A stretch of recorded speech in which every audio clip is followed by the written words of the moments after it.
ಪ್ರಭು ಯೇಸುವಿನಲ್ಲಿ ಅನುಗ್ರಹಿತರಾದ ಪ್ರಿಯರೇ, daily blessing ಅಲ್ಲಿ ದೇವರ ವಾಕ್ಯ ಆಲಿಸುವ ನಿಮ್ಮೆಲ್ಲರ ಕುಟುಂಬವನ್ನು ನೆನೆಸಿ ಪ್ರಾರ್ಥಿಸುತ್ತೇನೆ. ನಿಮ್ಮ ಒಂದೊಂದು ನಿಯೋಗಕ್ಕಾಗಿ ಪ್ರಾರ್ಥಿಸುತ್ತೇನೆ. ಈ ವಾಕ್ಯದ ಅನುಗ್ರಹದಲ್ಲಿ ನನ್ನ ಕುಟುಂಬವು, ನನ್ನ ತಲೆಮಾರು, ನನ್ನ ಶುಶ್ರೂಷೆಯು ಅಭಿವೃದ್ಧಿ ಹೊಂದುತ್ತದೆ ಎಂದು ವಿಶ್ವಾಸಿಸಿ ಪ್ರಾರ್ಥಿಸೋಣ. ಈ ಶುಶ್ರೂಷೆ ದೇವರ ಪದ್ಧತಿಯಾಗಿದೆ. ನಮಗೆ ದೇವರನ್ನು ಸ್ತುತಿಸೋಣ. ನಿರೀಕ್ಷೆಯಿಂದ ದೇವರ ವಾಕ್ಯವನ್ನು ನಮಗೆ ಆಲಿಸೋಣ. ಇಂದು ನಾವು 2 ವಾಕ್ಯವನ್ನು ಆಲಿಸುತ್ತೇವೆ. ಪ್ರಥಮವಾಗಿ ಆಲಿಸುವ ದೇವರ ವಾಕ್ಯ ಪ್ರವಾದಿ ಯೆಶಾಯನ ಗ್ರಂಥ 52ನೇ ಅಧ್ಯಾಯ 7ನೇ ವಾಕ್ಯವನ್ನು ಆಲಿಸೋಣ.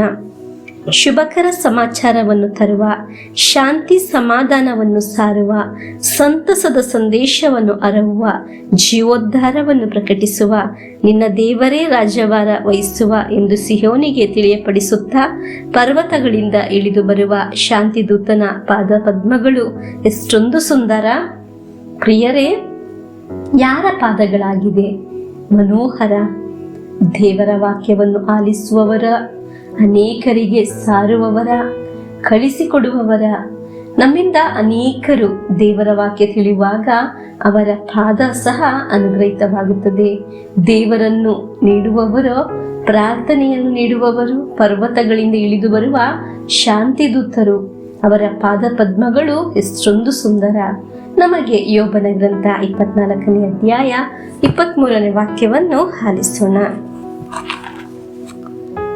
ಅವರು ಆಧರಿಸಿ ನಿಂತಿರುವವರು ದೇವರಿತ್ತ ಅಭಯದ ನಿಮಿತ್ತ, ಆತನ ಕಟಾಕ್ಷ ಅವರ ಮಾರ್ಗದತ್ತ. ಪ್ರಿಯರೇ, ಇದಾಗಿದೆ ಇಂದು ಸಂಭವಿಸುವುದು. ಹೀಗೆ ಪ್ರಾರ್ಥನೆ ನೀಡಿ ದೇವರ ವಾಕ್ಯ ಆಲಿಸಿ ಮುಂದೆ ಸಾಗುವಾಗ ಅಭಯ ನೀಡಿ ದೇವರು ಸಹಾಯ ಮಾಡುತ್ತಾರೆ. ಪ್ರಿಯರೇ, ಇದೆಲ್ಲ ಅರ್ಥ ಮಾಡಿಕೊಂಡರೆ ಹೇಗೆ ತಾನೇ ನಮಗೆ ಪ್ರಾರ್ಥಿಸದೆ, ಶುಭ ಸಂದೇಶವನ್ನು ಸಾರದೆ ಇರುವಲು ಸಾಧ್ಯ? ಹೇಗೆ ತಾನೇ ಸಾಧ್ಯ ವಿಶ್ವಾಸಿಸದೇ ಇರಲು? ಹೇಗೆ ತಾನೇ ಸಾಧ್ಯ ಆರಾಧಿಸದೇ ಇರಲು? ಪ್ರಿಯರೇ, ದೇವರು ತನ್ನ ಅಭಯಹಸ್ತವನ್ನು ನೀಡಿ ನಮ್ಮನ್ನು ತಲುಪಿಸುವ ಜಾಗಕ್ಕೆ ತಲುಪಿಸುತ್ತಾರೆ. ಅಲ್ಲೆಲುಯಾ. ನೋವಾಗದಂತೆ, ಗಾಯ ಆಗದಂತೆ ತಲುಪಿಸುವ ಜಾಗಕ್ಕೆ ತಲುಪಿಸುತ್ತಾರೆ. ಪ್ರಿಯ ತಂದೆ ತಾಯಿಯರೇ, ಸಹೋದರ ಸಹೋದರಿಯರೇ, ಮಕ್ಕಳೇ, ಈ ವಾಕ್ಯ ನಿಮಗಿರುವುದಾಗಿದೆ, ನನಗಿರುವುದಾಗಿದೆ, ನಮಗಿರುವುದಾಗಿದೆ. ಪ್ರಿಯರೇ, ದೇವರ ಕಣ್ಣು ಸದಾ ನಮ್ಮ ಮೇಲೆ ಯಾವಾಗಲೂ ಇರುತ್ತದೆ. ದೇವರು ನಮ್ಮ ಮೇಲೆ ಕರುಣೆಯನ್ನು ತೋರಿಸುತ್ತಾರೆ, ನಮ್ಮನ್ನು ಸಲಗುತ್ತಾರೆ. ನಮಗೆ ವಿಶ್ವಾಸದಿಂದ ಪ್ರಭು ಯೇಸುವಿನ ಆಶೀರ್ವಾದವನ್ನು ಸ್ವೀಕರಿಸೋಣ. ದೇವರ ಅಭಯಹಸ್ತ ಸದಾ ನಮ್ಮೊಂದಿಗಿರುತ್ತದೆ. ಆಮೇನ್. ನಮ್ಮ ಪ್ರಭು ಯೇಸು ಕ್ರಿಸ್ತರ ವರಪ್ರಸಾದವು, ದೇವರ ಪ್ರೀತಿಯು, ಪವಿತ್ರಾತ್ಮರ ಅನ್ಯೋನ್ಯತೆಯು ನಿಮ್ಮೊಡನ ಇರಲಿ.